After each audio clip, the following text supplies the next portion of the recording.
First of all, I'd like to thank God for bringing all of us here together safely. I'd like to thank all of you for taking the time to be here. And I'd like to thank all the staff at the Overtake for putting this together for us, especially our lovely bartender right there. She's been taking good care of us.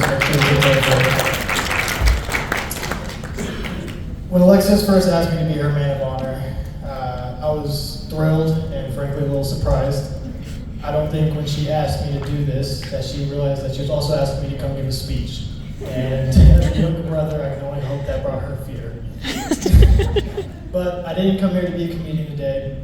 I actually took this as a great honor, and I took it very seriously. And I spent a lot of time thinking about what I wanted to say.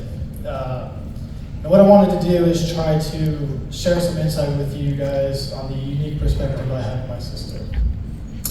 For those of you who knew us when we were kids, it's no surprise when I say we did not get along great. We spent a lot of time bickering and fighting, but we always had each other's backs.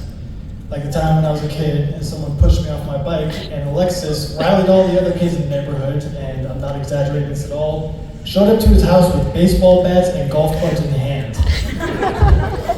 And that's just how it was for a long time.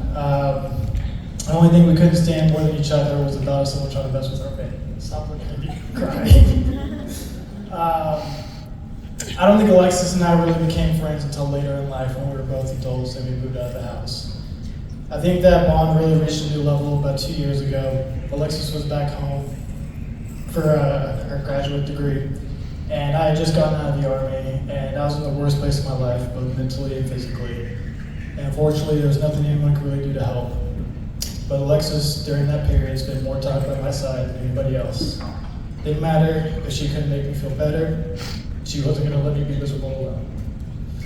And I don't think I ever told you how much that meant, but it meant the world to me.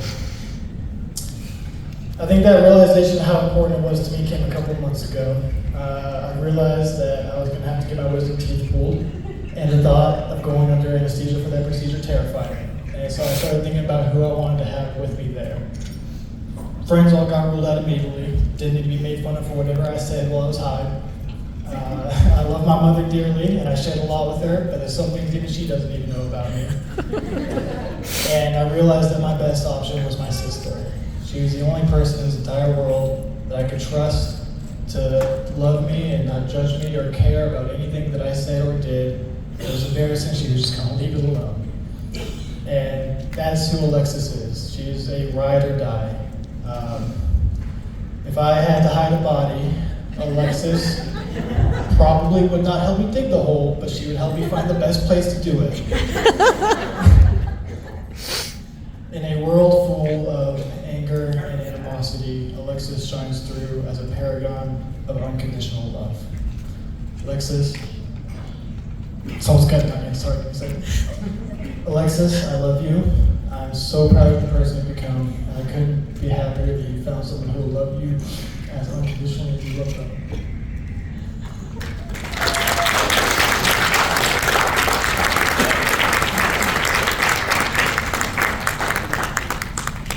Too happy to be mad at me. I'm going to tell you that when we were in high school, I definitely stole your Mustang to go on some joyrides.